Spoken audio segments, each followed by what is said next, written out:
ज्यांची यंत्रणा रात्री 12 नंतर चालू होते असे पारनेर लोकसभा मतदार संघाचे लोकप्रिय खासदार निलेशजी लंके साहेब बोलतायत।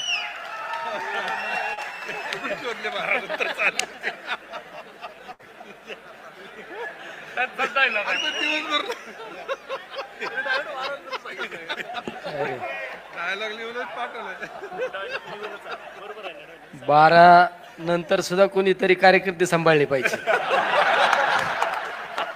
दिवसात कोणी सांभाळते, जो 12 नंतर कार्यकर्ता सांभाळतो ना तो खराब पवार साहेबांचा मावळा असतो। आजच्या राष्ट्रवादी पक्षाच्या 26व्या वर्धापनाच्या दिनाच्या निमित्ताने व्यासपीठावरील आपले सर्व आपले सर्वांचे दैवत आदरणीय पवार साहेब, राष्ट्रवादी पक्षाचे यशस्वी असे प्रांताध्यक्ष जयंतजी पाटील साहेब, संसदेमध्ये आम्हाला खऱ्या अर्थाने बोटाला धरून प्रत्येक गोष्ट समजून सांगण्याचं काम करणारे आमच्या नेत्या आदरणीय ताई, व्यासपीठावरील सगळे मान्यवर मला माफ करतील आता एखाद्याचं नाव विसरलं तो माझा कार्यक्रम लावायला काय मागं पुढं बघणार नाही, कारण सगळे धुरंधर नेते हे मी आपला छोटा माणूस आहे आणि छोट्याने कधी मर्यादा नाही ओलांडायची। आज खऱ्या अर्थाने वर्धापन दिनाच्या निमित्ताने आपल्या लोकसभेची निवडणूक झाली, विधानसभेची निवडणूक झाली आणि त्या निवडणुकीमध्ये क्षणात काही गोष्टी राजकारणामध्ये बदल आपल्याला पाहायला मिळाले। अनेकांनी तर्कवितर्क काढले। मी तर प्रत्येकाला सांगू इच्छितो, जो खऱ्या अर्थाने संघर्षामध्ये अडचणीच्या काळात पक्षाची साथ देऊ शकतो आणि जो आदरणीय पवार साहेबांच्या खांद्याला खांदा लावून काम करू शकतो तोच खऱ्या अर्थाने पवार साहेबांचा मावळा आहे। राजकारणामध्ये आम्ही बऱ्याच वेळा फिरत असताना आता कसं व्हायचं काय व्हायचं मी सांगतो, काय नाही, उठल्यानंतर संघर्ष करायची तयारी ठेवायची, दिवसभर लोकात राहायचं। अरे शेवट बरेच जण म्हणतात आता काम करायचे, हे करायचं ते करायचं। अरे काम करण्यापेक्षा लोकांच्या सुखादुःखात जा, लोकांच्या अडचणीत जा, लोकांच्या संघर्षात आपल्या लोकांच्या पाठीशी उभा राहा। जनता तुमच्या पाठीशी उभा राहिल्याशिवाय राहणार नाही। शेवट संकटात सुद्धा संधी पाहिली पाहिजे। अरे आपण ज्या दैवताच्या सहवासामध्ये काम करतो ते आदरणीय पवार साहेब, अरे 100 वर्षाचं विजन असणारा नेता आदरणीय पवार साहेब, एवढा विजन असणारा नेता आपल्या सहवासात, आपण त्यांच्या सहवासात राहतो, हे खऱ्या अर्थाने तुम्ही आम्ही भाग्यवान आहे। मी तर बऱ्याच वेळा उदाहरण सांगतो, मी एक दिवस पवार साहेबांबरोबर गाडीत असताना साहेबांना विचारलं, साहेब तुम्ही या वयामध्ये इतकी धावपळ करता, तुम्ही हेलिकॉप्टर वापरीत जा, तुम्ही ते छोटं विमान वापरीत जा।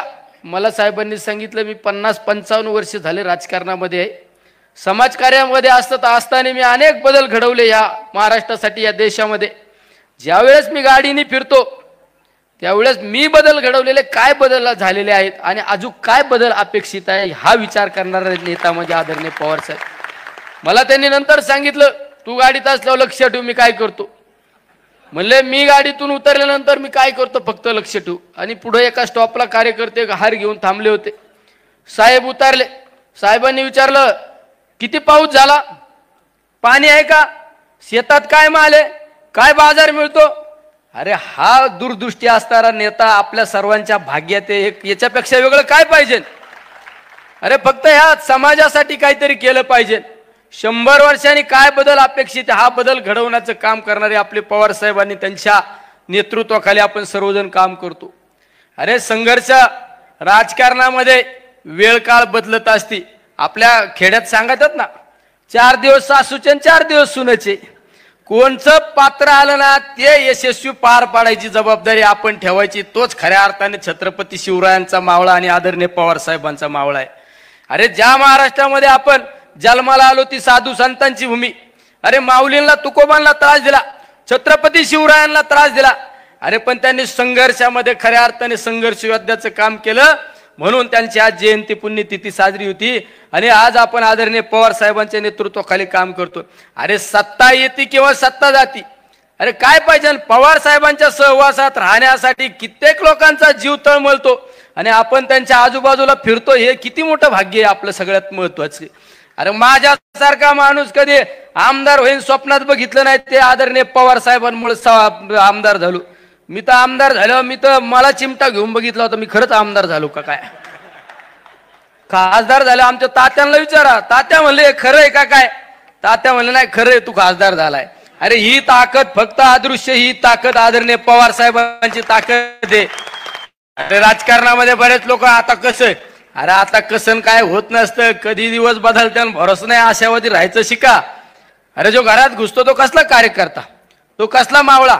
अरे आयुष्याच्या 55 वर्षाच्या राजकारणामध्ये 25 वर्ष विरोधी बाकावर बसून यशस्वीरित्या कारकीर्द पार पाडणारा आपला नेता आहे. विधानसभेची निवडणूक झाल्यानंतर दुसऱ्या दिवशी कराडला त्या ठिकाणी भेट देण्याचं काम केलं आदरणीय पवार साहेबांनी. घरात बसले नाही. अरे इतका म्हणजे आपण एखादा 20 वर्षाचा 25 वर्षाला तरुणाला लाजवणारा आपला नेता आदरणीय पवार साहेब भाई.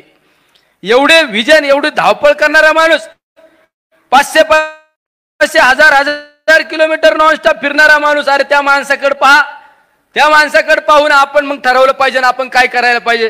नाही तर आपण तालुक्यात निघलो का आता लय अवघड झालं, अधिकारी ऐकत नाही, साहेब ऐकत नाही, ऐकत तर भायावर करा ना. काय ताई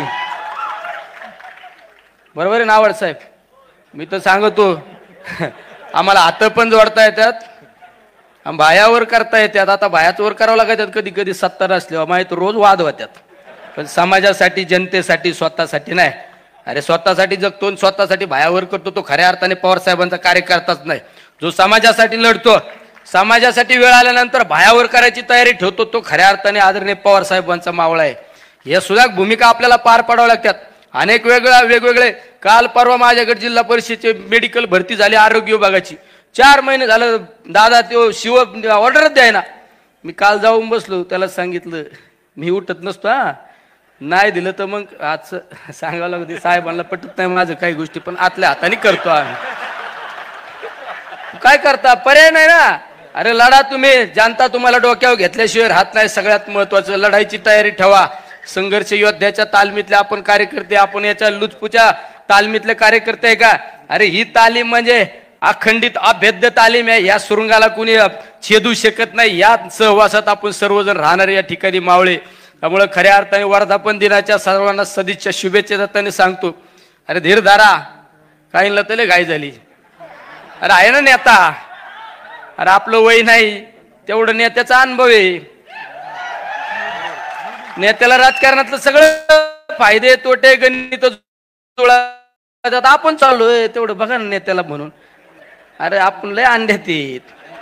आपण ज्यावेळेस हापचेटी हिंडत होतो तेव्हा आता महाराष्ट्राचं नाही देशाचं राजकारण करीत होता. जरा देव धारा कळ काढायचे शिका.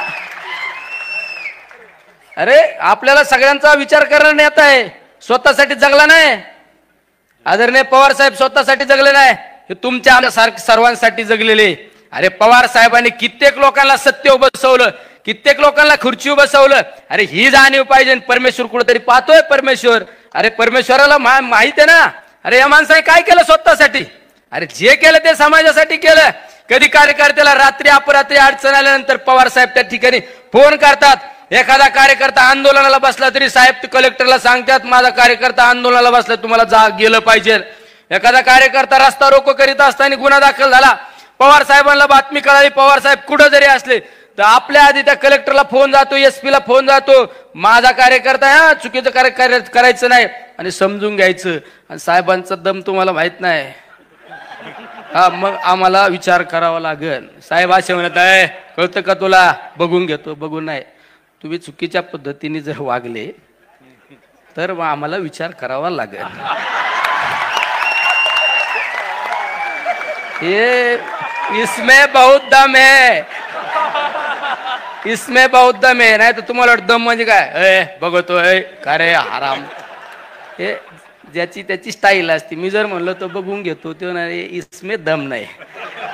मला म्हणाल तुला समजत का? नाही तर बघा तुला उलटा पालटाच करून टाकीतो. हे आपली स्टाईल. आवड साहेबांची सुद्धा बघून घेतो लगेच. हा पण या सगळ्या दमात मोठा दम कोणचा? माझ्या समोर एकदा साहेबांनी अशाच एका मोठ्या हस्तीला सांगितलं होतं, निलेश लंके हा माझा कार्यकर्ता आहे, लोकवर्गणी तुम्ही विधानसभेची निवडणूक लढवितोय, त्याला जर चुकीच्या पद्धतीने तुम्ही त्रास देण्याचा प्रयत्न केला तर पाहू आपण. अरे महिनाभर झोपला नसेल कार्यकर्ता, बरोबर ना? आमच्या जिल्हाध्यक्ष महिनाभर झोपलं ना सर ये, त्याच्यामुळे आम्हाला तर कायम टचका असतो, साहेब हसले का आणि साहेब गप का, त्याच्यामुळं आपण सगळ्यात जास्त भिवून असतो. साहेब हसल्याला गणित तुम्हाला जर कळालं ना, यायला तुमच्या टांग खालून जाईल. आणि साहेब गप का हे जरी तुम्हाला कळालं ना, त्याला आपण तर तुमच्या समोर लोटांगणच घेईल. अरे हे समजलं नाही म्हणून 55 वर्ष राजकारणात, देशाच्या राजकारणात टिकून राहायला नेता आहे आदरणीय पवार साहेब.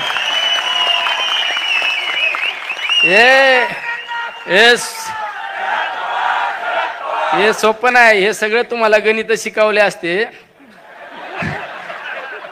हे समजून घ्यावं लागत. साहेबांसमोर प्राचार्य म्हणून जायचं नाही, साहेबांसमोर साहेब आज्ञाधारक विद्यार्थी आहे. साहेबांची नजर एखाद्यावर पडली ना, त्याचं सोनं होतं. हा परेश आहे आपल्यातला परेश. त्याचं उदाहरण हे ग्रामपंचायत सदस्याचं स्वप्न न पाहिलेला माणूस एवढ्या मोठ्या दिल्लीसारख्या ठिकाणी गेला. त्याचं सर्वश्रेय. अरे माझ्यासारखा सोडून द्या, अनेकांना तुम्ही आज हे सगळे व्हाईट कॉलर कपडे घालून बसले ना, राग नका म्हणून देऊ, माहिती म्हणता नाही आम्ही काय आता वेगळे कपडे घालू का. त्याच्या मागे काहीतरी श्रेय आहे ना. राज्याचा सहकार कुणी उभा केला. अरे सहकारामध्ये असताना विरोधी बाकाव असणाऱ्या माणसाला सुद्धा त्याचा कारखाना अडचणीत नाही आला पाहिजे, त्याला मदत करा म्हणणारा नेता म्हणजे आदरणीय पवार साहेब आहे. एखादी सहकारी बँक विरोधातली पण अडचणीत नाही आली पाहिजे असा विजन असणारा नेता, महाराष्ट्राच्या हिताचा विचार करणारा नेता म्हणजे आदरणीय पवार साहेब आहे. नाही तर हल्ली बघितलं आपण, मोह मेरा मारुक बगल सुरी. अरे लय वाईट काळ चालत नसतो. रावणा इतका शहनशाह, रावणा इतका सर्वश्रेष्ठ, त्याचा सुद्धा काळ संपला. आपले खेड्यापाड्यात आपण वागत असताना म्हणून तुला हिटलर लागून गेला का. हिटलरला सुद्धा सगळ्यात कमी काळ मिळालेला आहे. ध्यानात धरा. आशावादी राहायचं शिका, आशावादी राहायचं शिका. आपण आपल्या गावात लहान असताना गावात ज्याची लेप चलती होती, लेप पाटीलकी मोठी होती ना, तेव्हा आपल्या मग कार्यकर्ता म्हणून निंडतो. हे दिवस बदलत राहतात, हे दिवस बदलत राहतात. आणि हे दिवस बदलायचे असेल ना, आशावादी राहायचं. अरे बिळात शिरणारा कार्यकर्ता असतो का कुठं. लढायची तयारी ठेवा, संघर्ष करायची ठेवा. आणि ज्यावेळेस तुम्हाला वाटतं आता निराश झालो, उदास झालो, ते आता मोबाईल आहे ना सगळ्यांकडे, यूट्यूबवर फक्त पवारसाहेब टाका आणि पवारसाहेबांचं जीवनचरित्र पहा. तुम्हाला आयुष्यात कधी अपयश येणार नाही. महाराष्ट्रामध्ये ज्यावेळेस आपण छत्रपती शिवरायांचा आदर्श घेऊन काम करतो, छत्रपती शिवरायांचा आदर्श घेऊन काम करतो, तुमच्या आमच्यासारख्याला आदर्श ठेवतो आपण छत्रपती शिवराय. आणि दुसरा आदर्श आपल्यासाठी आदरणीय पवार साहेब. फक्त पवार साहेबांचा जीवनपट पहा, तुम्हाला आयुष्यात कधी निराशा येणार नाहीच या ठिकाणी सांगतो. आणि सर्वांना शुभेच्छा देतो. थांबतो. रामकृष्ण हरी. आता पुढं तर काहीच नाही का. रामकृष्ण हरी. आणि तू तरीच येणार.